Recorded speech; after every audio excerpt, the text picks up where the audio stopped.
В эфире Абхазского телевидения информационно-аналитическая программа «События недели». В студии Ирина Аршба. Здравствуйте. Как всегда, в конце недели мы подводим ее итоги. В начале программы обзор основных событий. Названы имена преступников, подозреваемых в совершении убийства и разбойного нападения на российских туристов. По данному делу задержаны два родных брата Джинджоли. Они дали признательные показания. Вещественные доказательства изъяты. Необходимые меры по обеспечению правопорядка в стране обсуждались на заседании Общественной палаты Республики Абхазия. Уровень и качество работы правоохранительной системы и его важнейшие структуры МВД не отвечают современным требованиям и нуждаются в глубоком реформировании, отмечалось на заседании.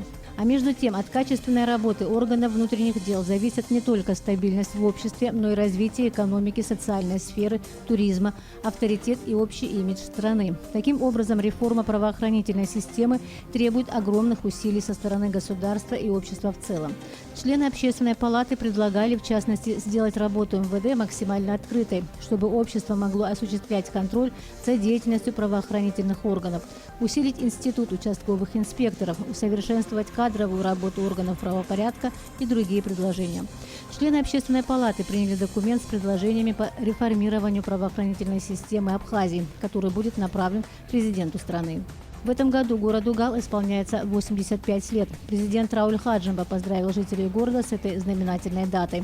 В рамках празднования юбилея состоялся первый официальный съезд общественной организации «Совет мурзаканских абхазов». В торжественных мероприятиях приняли участие спикер Народного собрания Валерий Кварчи и премьер-министр Беслан Барцыц. Выступавшие на съезде делегаты говорили о том, что государство должно оказать содействие жителям Самурзакана, желающим вернуть исконные абхазские фамилии и национальную принадлежность, утерянные во время насильственной ассимиляции.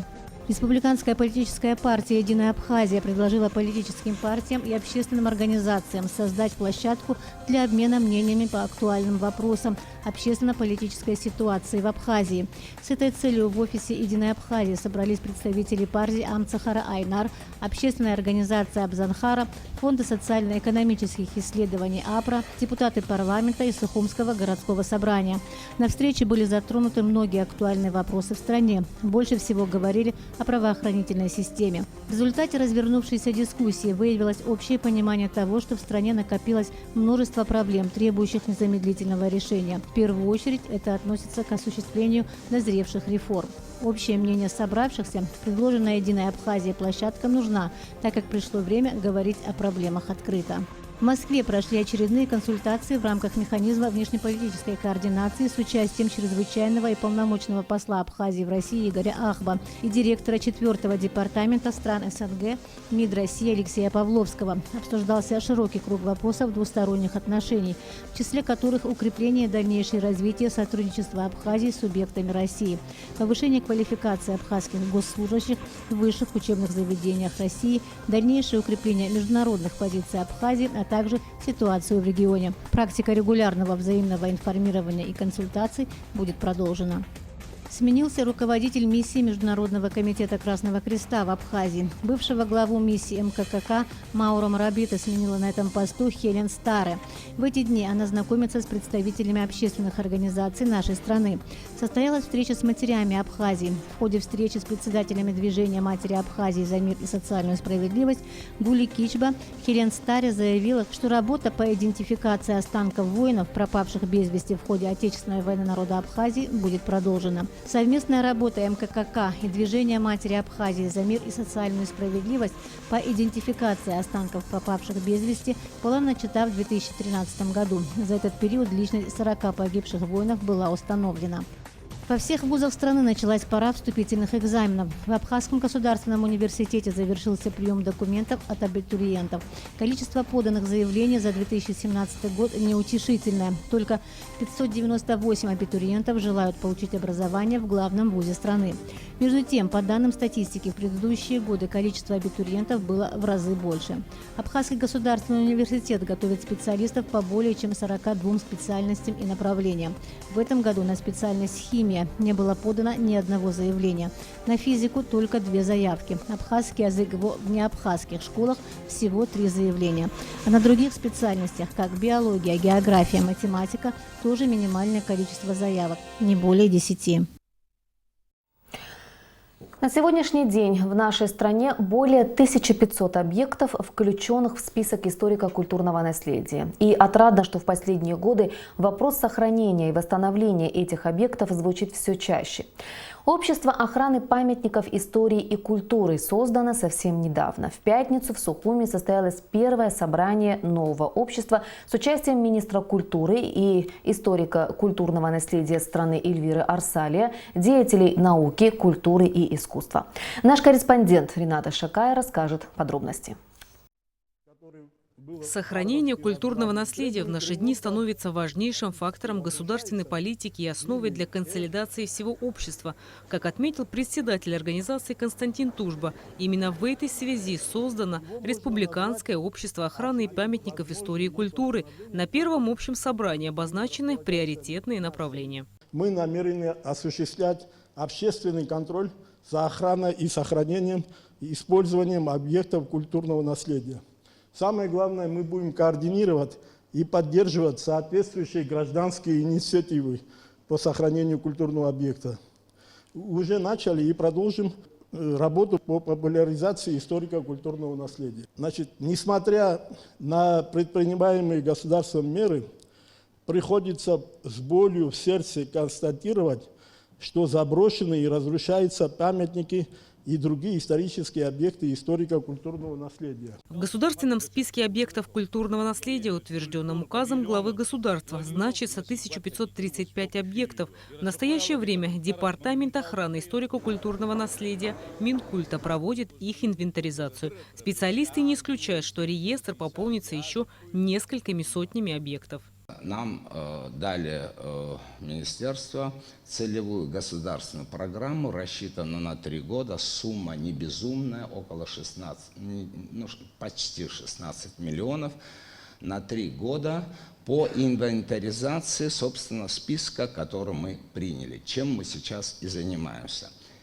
Это я считаю, это, можно сказать, историческая веха в истории нашего государства, когда впервые государство заявило о том, что она несет ответственность за свое культурное наследие, защитив и придав правовое поле для защиты. Председатель организации Константин Тужба рассказал о первых проектах. В целях патриотического воспитания молодежи и детей уже были организованы бесплатные экскурсии по памятникам архитектуры города Сухум.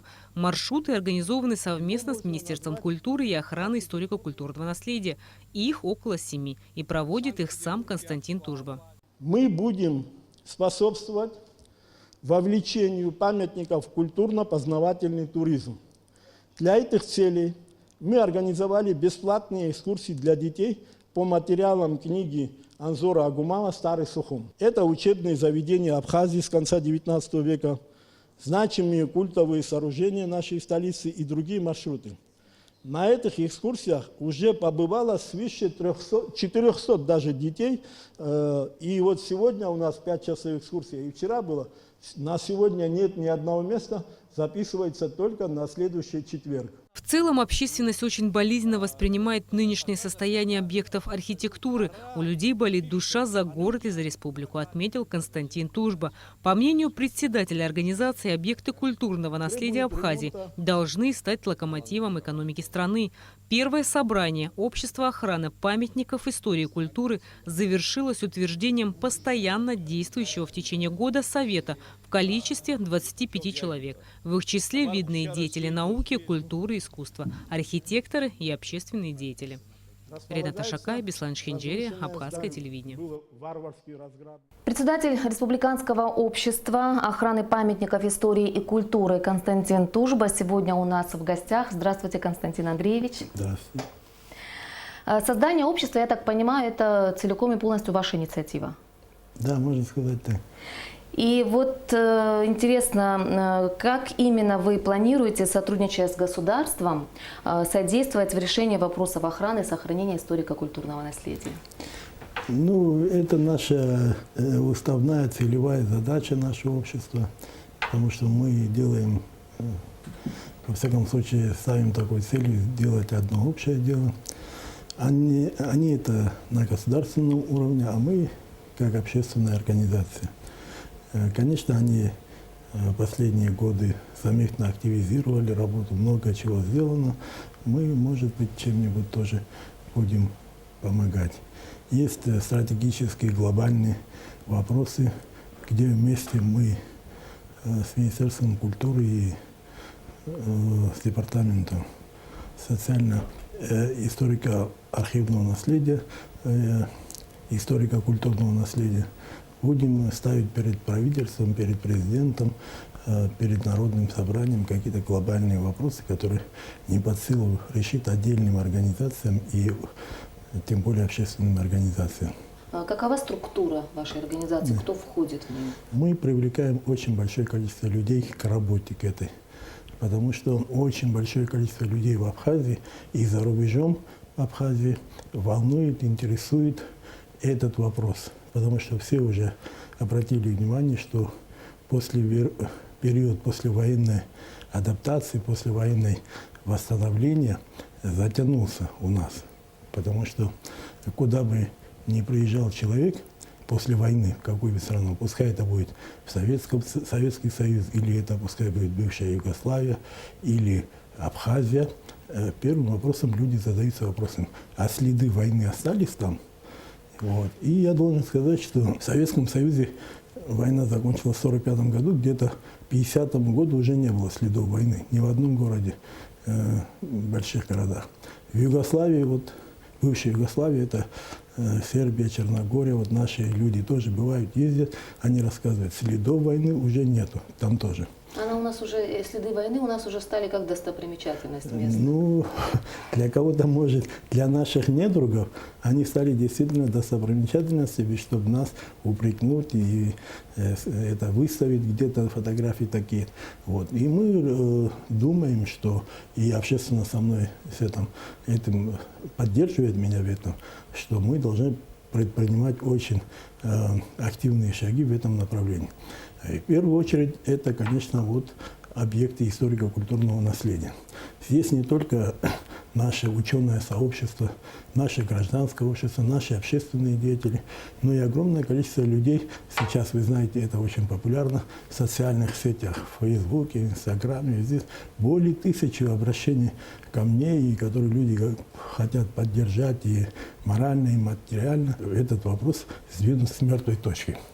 Это чисто благотворительное, да, такое направление? Ну, Вас да. Никто не финансирует, я Нет, так понимаю? нас никто не финансирует, и в принципе там особо затрат нету, чтобы финансировать. Мы сами этим занимаемся. И более того, до нас очень активно этим занимались неправительственные организации, гражданское общество. Вы знаете, Центр гуманитарных программ в Сухуми, они даже проводили и проводят до сих пор общественную кампанию. Они и тогда еще ставили вопрос о создании общественной организации, они готовы были содействовать этому. Тогда же прозвучало вот это впервые слово «бесплатные экскурсии», которые сейчас так стали популярны. Вот, работа всегда проводилась, но мы создали общественную организацию для того, чтобы попытаться скоординировать эту работу, и чтобы ей придать больше вес и больше авторитет. А для этого мы привлекаем фактически всю элиту Абхазии к этой работе. Вот вчера люди были, вы видели на этом собрании. Вот, там не было праздных людей, там не было случайных людей, там наше вот общество было, и они вместе с нами выработали вот обращение к руководству страны. И в дальнейшем мы там озвучили 25-30 деятелей нашей жизни, общественной жизни, которые по любым вопросам, которые возникают, это незаконное строительство, это и нарушение градостроительства и прочее, которые общественно волнуют, они уже, мы будем предоставлять им площадку, дискуссионную площадку. То есть такие нарушения уже просто так незамеченными не будут проходить? Они и раньше не были незамеченными, не проходили. Я хочу сказать, что и раньше были, и пресса активно подключалась, и все. Но сейчас мы этому придаем больше импульс этой работе. Вот вы насчет бесплатных экскурсий обмолвились. Это ваш первый проект, я так понимаю, да, в этом направлении. Мы побывали на одной из таких ваших экскурсий. Бесплатно. Давайте посмотрим сюжет Да, вместе. побывали. Любимый, родной и самый лучший город в мире – Сухум. Знакомые с детства улочки. В суете повседневной жизни мы не замечаем их красоты и неповторимости. Многие, наверное, со мной могут поспорить, ведь для каждого именно его город самый лучший на земле. В столице Абхазии очень много памятников архитектуры с богатой историей, мимо которых мы проходим, не обращая внимания. А ведь в этих домах жили наши знаменитые соотечественники – князья, дворяне и купцы. По следам книги Анзора Агумаа «Старый Сухум». Именно так называется проект председателя Республиканского общества охраны памятников истории и культуры Константина Тужба. Каждый четверг вот от этого утопающего в зелени дома Константина Андреевича в 5 часов вечера выезжают 4 экскурсионных автобуса. Маршруты организованы совместно с Министерством культуры и охраны историко-культурного наследия. Все желающие могут абсолютно бесплатно поехать на экскурсию по Старому Сухуму. Всего 6 маршрутов, мы побывали на одном. Первая остановка – вилла французского промышленника Алаизии, известного шелковода, который приехал в Сухум в 1901 году. Сам дом был построен в 1896, а с 1925 по 1938 годы здесь жил известный абхазский драматург и политический деятель Самсон Джанба. Старожилы нам рассказывают, какие барельефы украшали это здание. Она была в псевдомавританском стиле. Здесь же неподалеку гостевой дом последних владетельных князей Абхазии Чачба. Сейчас в этом здании располагается республиканский наркодиспансер. Поднимаемся на гору Чернявского. В 1913 году здесь был построен знаменитый пансион Ардзамасовой, ныне Институт курортологии. Наслаждаясь красотой маленьких старых улочек, спускаемся к особняку гофмейстера Чачба Шервашидзе. Очень интересно, познавательно. И я очень рада тому, что мы попали, что мои внуки могут это все услышать и узнать. Они много задают вопросов. Я просто счастлива, что они могут это все услышать, узнать из уст тех, кто здесь жил и так от всего сердца с любовью рассказывает о своем крае, родине. Вот еще один дом, принадлежавший Чачба Шервашидзе. У этого здания богатая, уже современная история. Народный форум Айдгалара находился здесь, именно здесь. А далее, уже после грузино-абхазской войны, здесь располагался первый президент Абхазии Владислав Ардзенба. Экскурсовод Илона Квитиния признается, что с огромным удовольствием откликнулась на предложение работать с Константином Тужба. Особенно вдохновляет, что ее слушатели в основном дети. Это так приятно, что дети, не уставая, могут меня выслушать, что они вообще записались на экскурсию. Это уже большой плюс и тому, кто вообще задумал такой подобный проект. Это вообще настолько красивый человеческий поступок, не говоря уже о чем-то другом. Ну, браво, я могу сказать, и я счастлива, что я в этом проекте. Среди посещающих экскурсии есть и постоянные слушатели. Тимур Адзенба не пропускает ни одной поездки. Мне очень нравится, как тетя Илона рассказывает нам. Я иногда даже подсказываю ей. А какой тебе больше всего дом нравится? Дом? Да.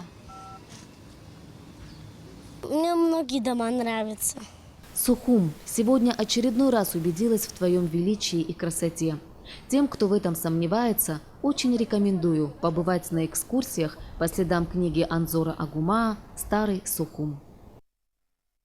Вот такой мы увидели вашу экскурсию, организованную вами экскурсию. Нам очень понравилось. И, на мой взгляд, мне кажется, что это, правда, уникальный проект, очень значимый, очень интересный. Вот в связи с этим хотелось бы поинтересоваться, какие еще проекты вы планируете? Есть ли у вас какие-то задумки? Ну, совместные проекты, действительно, будут предложены коммерческим структурам совместные проекты. Если эти проекты будут полезны для общества, для государства, они меня поддержат, потому что у меня через Федерацию шахмат есть уже многолетний опыт работы с коммерческими структурами. Планируем совместные проекты с Всероссийским обществом охраны памятников, потому что они очень живо интересуются нашими православными памятниками. Еще гражданское общество нам подскажет какие-то проекты, мы будем в этом направлении работать. Так что есть над чем работать. А эти экскурсии сами, они вот как-то возникли спонтанно. Они предназначались только для моих внуков вначале. После оказалось, что соседские дети включились. После наняли небольшой автобус. У вас нет недостатков желающих, я так знаю, да? Постоянно идет запись. У нас проблема с записью, потому что вот на ближайший четверг, вот сейчас идет запись, и завтра, послезавтра она будет прекращена, потому что у нас избыток, можно сказать. А как вы записываете Идет желающих? просто идет, как во всем цивилизованном мире, на мою электронную почту идут заявки. Я Через интернет вы Через работаете? интернет. Я таким образом работаю уже 10 лет. Я каждый день по работе должен заглядывать в почту, потому что у меня идет постоянно заявки на шахматные фестивали, турниры Ачамчира, Гудаута, Гагра. Такого рода экскурсии мы планируем каждый год 3 месяца. Июнь, июль, август. Потому что это связано с большой, кажется, вот сели в автобус, уехали. Это очень большой финансовый, я вообще не говорю. Кто финансирует, кстати? Финансирую Потому я что сам. у вас и водитель получает заработную плату, и экскурсовод. Обязательно. У меня есть еще сопровождающие лица, потому что это связано с большими, не только финансовыми, но финансовые не главное, а это связано с психологическими переживаниями. Да, ответственность. Ответственность. Понятно, Никогда не отказываемся, если родители тоже, допустим, с детьми со своим поедут. У вас даже отдыхающие там вот... Теперь постепенно и отдыхающие, заметили, конечно, вы. они уже, как только они что-то где-то услышат, узнают, они сразу уже от них никуда не денешься. Кстати, из Гагры к нам приезжают, вы видели на экскурсию, из Гудауты приезжают. Вы на своем собрании первом говорили о том, что нужно внести изменения в законодательство Абхазии, Да. то, что касается именно охраны архитектурных памятников. Какие именно изменения, на ваш взгляд? В первую очередь, кстати, об этом не я сказал первым, об этом уже говорит само Министерство культуры. Вот вчера Батал Самсонович об этом более подробно и обоснованно рассказал о приватизации объектов историко-культурного наследия. В нашем законе написано «нет приватизации» и все. Вообще ни одно здание не подлежит приватизации. Так написано. На самом деле их уже там сотни приватизировали каким-то образом, порядки, исключения и прочее, и прочее. Чтобы этого избежать, надо сделать как в цивилизованном мире. Да, подлежит приватизации, но с условием охранного договора, где записываются условия передачи этого объекта новому собственнику, значит, там необходимо ему поставить условия реставрационных работ, восстановительных работ, работ по охранению и прочее. Это все он должен выполнить. В принципе, тогда, если перейдет это к частному лицу, ничего страшного не будет в этом, потому что государство, мы видим, с этим не справляется. Вот последний пример, это дом Алоизы, перешло в частные руки и прекрасно восстанавливается. А сколько лет оно стояло в таком сколько лет и сколько лет еще стояло? В других странах практикуют приватизацию, не то, что там запрещают, даже приватизацию рубль квадратный метр. Вы знаете, в очень многих странах практикуется. Берите, восстанавливайте, пользуйтесь, только вот, чтобы не было вот такого, чтобы оно не разрушалось. Такое тоже возможно. Вот в этом плане, конечно, я вот вчера видел, что большинство зала откликнулось так, что все за. Были несколько человек против. Конечно, у них тоже своя боль, свое переживание. Они боятся, и такие случаи были, когда под видом приватизации перестраивают, когда слабый контроль, перестраивают и изменяют вид деятельности, направление, просто разрушают и на его месте строят новое. Такое тоже бывало.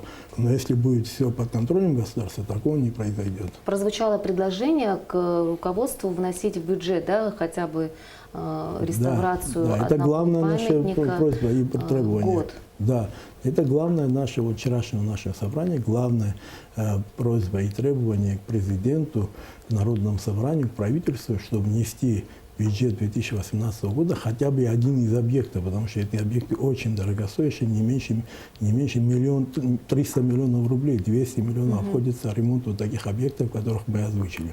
Вот. Но, кроме того, мы там еще не очень дорого пантеон привести в порядок. Да, пантеон в ужасном состоянии. Пантеон в ужасном состоянии, привести его в порядок тоже это наша просьба и требование властям. Вопрос пантеона не первый год поднимается. Ну, все время. мы тоже, Очень может, не часто первый к нему раз это будем возвращаются, поднимать. да, говорят об Мы, этом. ради бога, соберемся еще раз, но мы будем постоянно как бы не давать покоя вот властным структурам. И вчера я начал свой доклад именно с пантеона. Если вы обратили внимание, именно с пантеона я начал свой доклад. Вот тоже как-то говорили одно время о возможности включения пантеона в один из экскурсионных маршрутов. Я бы его сейчас не включил. Может, можно как-то таким образом заработать денег на его поддержание? Нет, денег там особо на экскурсиях никогда не заработаешь. Вот, но я бы его не включил, потому что просто стыдно. Это, вот есть вещи, которые стыдно даже показывать. Даже Ну и нашим сейчас, детям. Может, со временем, когда это Со придет в временем, порядок. конечно, это очень интересно. Люди, если там такие люди похоронены, люди идут туда как паломники, вы же знаете, они писатели в конце.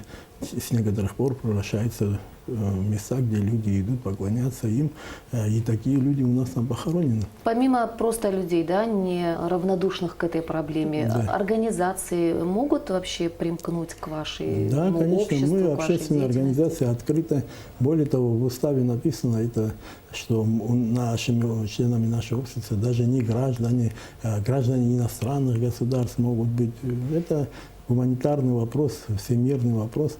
Ради Бога, если мне нравится, допустим, собор Парижской Богоматери, почему бы я не могу примкнуть обществу к тому, которое занимается содержанием этого собора замечательного, которого мы знаем с детства, из зарубежных стран, которые увидели наши объекты и влюбились в эти объекты. Я могу сказать, что, допустим, наше музыкальное училище, это бывший дом купца Нино, архитектурный шедевр конца 19-го, начала 20 века. Кто один раз там учился, и отсюда уехал, или просто преподавал, или просто приходил, они до конца жизни влюблены в эту ауру, этот сад, этот дом. Конечно, они, где бы ни были, в какой стране, они будут участвовать в этом движении. Спасибо вам за беседу, спасибо, что нашли время и пришли, поделились с нами такими Спасибо вам интересными за планами поддержку, на будущее. не только вам, а всей информационному пространству Абхазии, за такую поддержку именно этого проекта.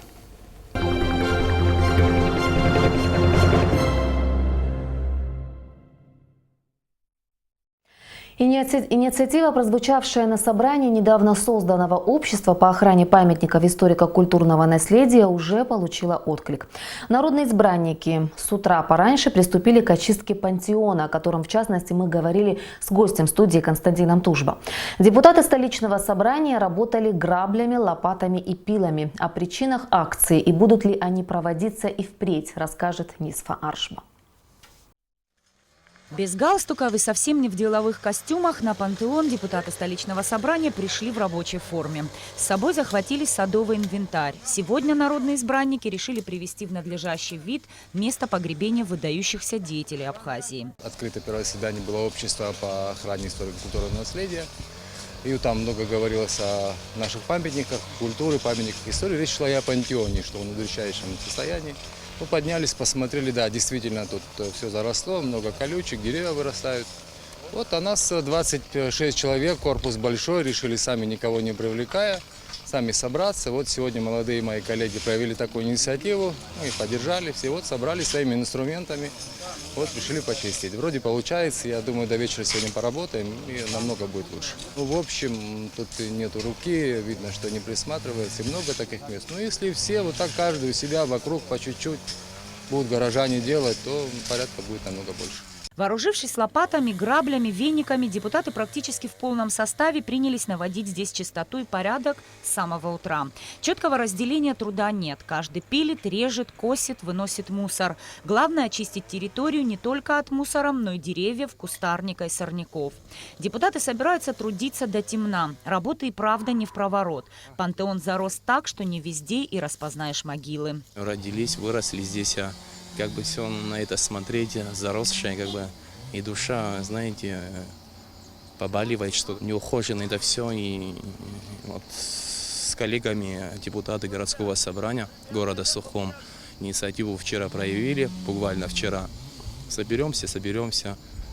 Наш председатель Эдуард Константинович Пиля сказал нам, поддержали, и вот мы сегодня здесь убираем. Государству надо помочь где-то, знаете, где-то в чем-то не успевают, и мы как бы молодые, пока есть силы, всегда рады за. Говоря о чистоте, вспоминается известное изречение: чисто не там, где убирают, а там, где не ссорят.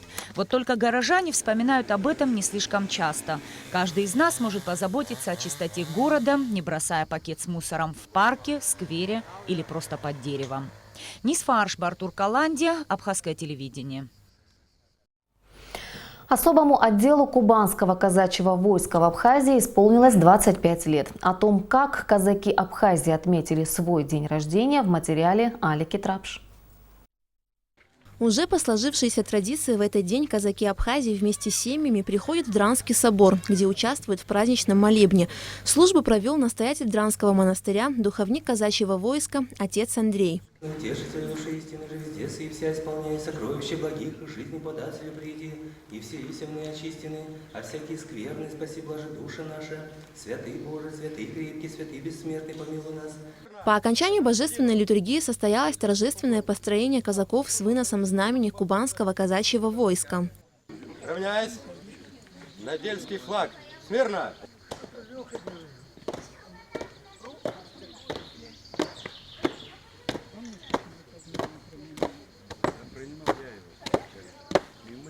Землячество казаков Абхазии было создано 22 июля 1992 года. Во время Отечественной войны народа Абхазии немало казаков-добровольцев участвовало в борьбе за свободу нашей страны. Это были донские и кубанские казаки. Большая часть из них воевала на Восточном фронте. 192 казака отдали свои жизни за независимость Абхазии. Четко могу сказать, ни один абхаз, ни один казак, ни один, там, не знаю, грек или турок не перешел на ту сторону, не напал на сопредельное государство.